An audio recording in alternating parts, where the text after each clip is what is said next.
ये कहानी है भविष्य की दुनिया की, जहां पर हमें सैंड्रा नाम की एक लड़की को दिखाया जाता है जो बहुत ही एडवांस कार में अपने 2 साल के बेटे के साथ ट्रैवल कर रही होती है।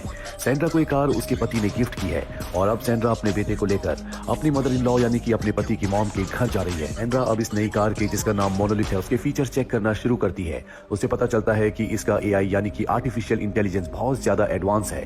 वो देखती है कि इससे पहले कार ने, उसके पति ने इससे सफर किया था और वो अपने कुछ दोस्तों के साथ एक होटल गया था और इस कार में एक लड़की भी थी।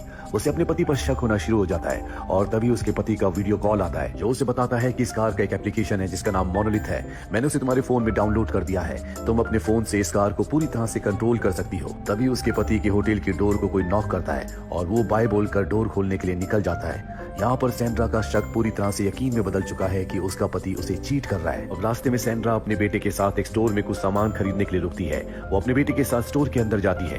तभी वो देखती है कि बाहर एक आदमी उसकी कार के अंदर झांक रहा है, लेकिन उसके पास जो फोन है उससे वो अपनी कार को कंट्रोल कर सकती है और वो कार के उस मोड को ऑन कर देती है जिससे कार के अंदर कोई नहीं जा सकता, यानी कि कार अब पूरी तरह से एक बंकर के रूप में बदल चुकी है। अब सैंड्रा सामान खरीद ही रही होती है कि तभी वो देखती है कि उसका बेटा वहां पर नहीं है। सैंड्रा इस बात से डर जाती है क्योंकि उसके बेटे को अस्थमा भी है, पर जब वो बाहर जाती है तो देखती है कि वहां पर कुछ लड़कियां हैं जिनके साथ उसका बेटा खेल रहा है। सैंड्रा को गुस्सा आ जाता है और वो उन्हें उल्टा सीधा कहना शुरू कर देती है, जिसके बाद वो सैंड्रा की तरफ बढ़ने लगते हैं। लेकिन सैंड्रा अपने बेटे को लेकर अपनी कार में बैठ जाती है और कार के बंकर वाले मोड को, जिसे वॉल्ट मोड कहा जाता है, उसे ऑन कर देती है। इसके बाद सैंड्रा अपने बेटे को लेकर निकल जाती है। इसके बाद सैंड्रा अपनी बेस्ट फ्रेंड को कॉल करती है। उसकी बेस्ट फ्रेंड बताती है कि इस वक्त मैं होटल में हूँ। सैंड्रा को शक हो जाता है कि हो ना हो उसकी बेस्ट फ्रेंड उसके पति के साथ है, यानी कि इन दोनों का अफेयर हो रहा है। सैंड्रा को यह भी पता चल जाता है कि उसकी बेस्ट फ्रेंड के साथ उसके कमरे में कोई है। वो उसे इंसिस्ट करती है कि मुझे उसका चेहरा दिखाओ, और उसकी बेस्ट फ्रेंड उसे चेहरा नहीं दिखाती और फोन को कट कर देती है। सैंड्रा की परेशानियां अब और भी बढ़ जाती है, पर अब सैंड्रा अपनी मदर इन लॉ के घर पहुंच चुकी है और घर के अंदर जाने की बजाय वो तय करती है कि वो उसी होटल में जाएगी जहां पर उसके हस्बैंड ने स्टे किया है ताकि उसे रंगे हाथों पकड़ सके। और अब वो अपनी कार को पूरी स्पीड से उस तरफ भगाना शुरू कर देती है। कार का एआई सिस्टम उसे बताता है कि आगे एक्सीडेंट है, हमें दूसरे रूट से जाना चाहिए, लेकिन वो किसी भी तरह से जल्द होटल तक पहुंचना चाहती है। इसीलिए कार के एआई सिस्टम से कहती है कि मुझे सबसे शॉर्टकट रास्ता बताओ, और अब उसकी कार एक शॉर्टकट रास्ते की तरफ बढ़ चलती है जो कि बीहड़ का रास्ता होता है। चारों तरफ बहुत ज्यादा अंधेरा होता है, इसीलिए उसे कुछ नहीं दिख रहा होता। और अब सैंड्रा, जो कि बहुत ज्यादा टेंशन में है, वो सिगरेट जला लेती है। सिगरेट के धुएं से कार के एआई सिस्टम को लगता है कि कार में आग लग गई है, इसीलिए कार के वो इमरजेंसी मोड को ऑन कर देती है। हालांकि सैंड्रा से कहती है कि मैंने सिर्फ सिगरेट जलाई है, लेकिन वो उसकी बात को समझ नहीं पाती। और अब सैंड्रा अपने हाथ में पूरा कंट्रोल ले लेती है, यानी कि अब कार मैनुअल मोड पर है। तभी सैंड्रा का बेटा खांसना शुरू कर देता है क्योंकि उसे अस्थमा है और वो धुएं को बर्दाश्त नहीं कर सकता। सैंड्रा अपनी सिगरेट फेंक देती है। उसका बेटा रो रहा होता है, इसीलिए अपने फोन को वो अपने बेटे को दे देती है। तभी सैंड्रा की कार की टक्कर किसी जानवर से होती है। सैंड्रा की गाड़ी रुक जाती है। ये कार इतनी मजबूत होती है कि ऊपर पहाड़ से गिरने के बाद भी इस कार का कुछ नहीं बिगड़ सकता। हालांकि सैंड्रा को बाहर नहीं उतरना चाहिए था, लेकिन कार अब मैनुअल मोड पर है, इसीलिए नीचे उतरकर देखना चाहती है कि नीचे क्या है। वो गाड़ी से बाहर उतरती है और देखती है कि उसकी गाड़ी के नीचे एक हिरन है। वहीं गाड़ी के अंदर जो उसका 2 साल का बेटा है, जिसके पास उसका मोबाइल है, वो उस मोबाइल में मोनोलिथ ऐप को खोल देता है और गलती से वॉल्ट मोड को ऑन कर देता है। वॉल्ट मोड को ऑन करने का मतलब है कि गाड़ी पूरी तरह से बंद हो जाएगी, जिसका मतलब ये है कि ना बाहर से कोई अंदर आ सकता है, ना ही अंदर से कोई बाहर जा सकता है। ये पूरी गाड़ी एक बंकर के रूप में बदल चुकी है। बाहर उसकी मॉम सैंड्रा है। सैंड्रा को कुछ समझ नहीं आता कि वो दरवाजे को कैसे खोले। सैंड्रा देखती है कि उसके बेटे ने अब भी उसी एप्लीकेशन को खोला हुआ है। वो उसे इशारे से समझाने की कोशिश करती है कि वो वॉल्ट मोड को ऑन कर दे, पर उसका बेटा मात्र 2 साल का है, वो इन बातों को नहीं समझ सकता। और तभी उसके बेटे के हाथ से मोबाइल छूट जाता है और अब वो मोबाइल नहीं उठा सकता क्योंकि उसने सीट बेल्ट लगाई है। 2 साल के बच्चे को पता नहीं होता कि सीट बेल्ट को कैसे खोला जाता है।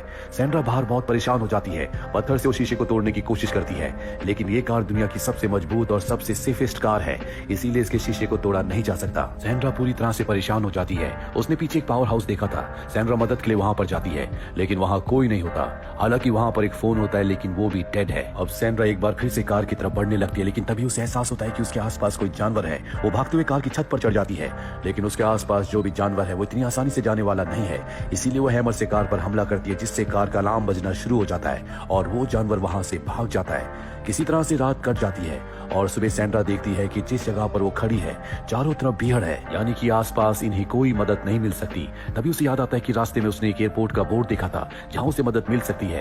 ये सोचकर उसे बहुत खुशी होती है, पर अब बाहर का टेम्परेचर बहुत ज्यादा है और उसका 2 साल का बेटा जो गाड़ी के अंदर है उसने वुलन कपड़े पहने हैं, जिस वजह से उसे बहुत ज्यादा गर्मी लग रही होती है। सैंड्रा को कुछ समझ नहीं आता कि वो क्या करे, इसीलिए अपनी जैकेट निकाल कर ऊपर सनरूफ पर रख देती है क्योंकि वहीं से धूप से उसे गर्मी लग रही होती है। और अब सैंड्रा एयरपोर्ट की तरफ बढ़ चलती है। कई घंटों तक चलने के बाद भी उसे कोई एयरपोर्ट का निशान नहीं दिखता। वो बहुत ज्यादा थक चुकी है, प्यासी भी है। लेकिन सैंड्रा की किस्मत अच्छी होती है कि उसे एक नदी मिल जाती है जहां से वो पानी पीती है। इसके बाद एक बार फिर से वो आगे बढ़ती है और जल्दी वो एयरपोर्ट तक पहुंच जाती है। पर वो देखती है कि ये एयरपोर्ट एक वीरान एयरपोर्ट है जहां पर कुछ टूटे फूटे प्लेन्स के अलावा कुछ भी नहीं है। वो प्लेन के अंदर जाती है। वो प्लेन के रेडियो से संपर्क करना चाहती है लेकिन वो काम नहीं कर रहा होता।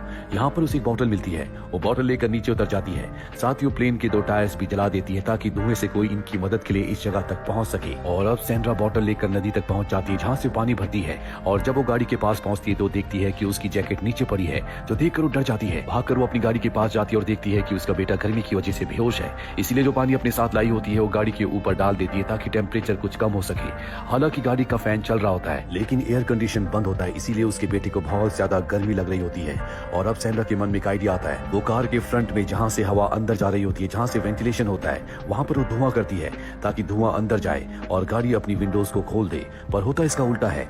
जब धुआं अंदर जाता है तो गाड़ी का जो ऑटोमेटिक सिस्टम होता है वो वेंटिलेशन को बंद कर देता है, जिससे अंदर थोड़ी बहुत जो हवा जा रही थी अब वो भी जाना बंद हो जाती है। सैंड्रा बहुत ज्यादा पैनिक हो चुकी है, इसीलिए वो कार के ऊपर हमला करती है।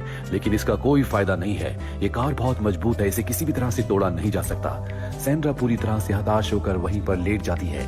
कुछ साल बीत जाते हैं और सैंड्रा अब अपने पति के साथ इसी जगह पर आती है क्योंकि उसका बेटा अब इस दुनिया में नहीं रहा। उसका पति कहता है कि तुमने हमारे बेटे को मारा है, तुमने उसे गाड़ी के अंदर बंद कर दिया था।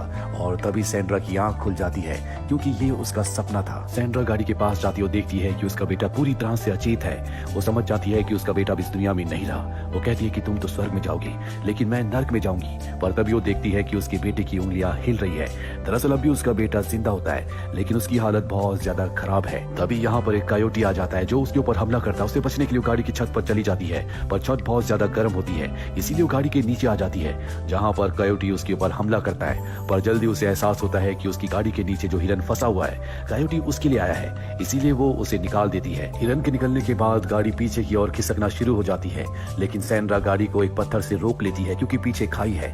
और अब सैंड्रा के दिमाग में एक आइडिया आता है, क्यों ना वो इस गाड़ी को ऊपर से नीचे फेंक दे ताकि गाड़ी के एआई सिस्टम को यकीन हो जाए कि एक्सीडेंट हुआ, इसीलिए गाड़ी के दरवाजों को खोल देगी। उसने कंपनी से इस बारे में सुना था। उसे इस बात का भी यकीन होता है कि गाड़ी बहुत मजबूत है।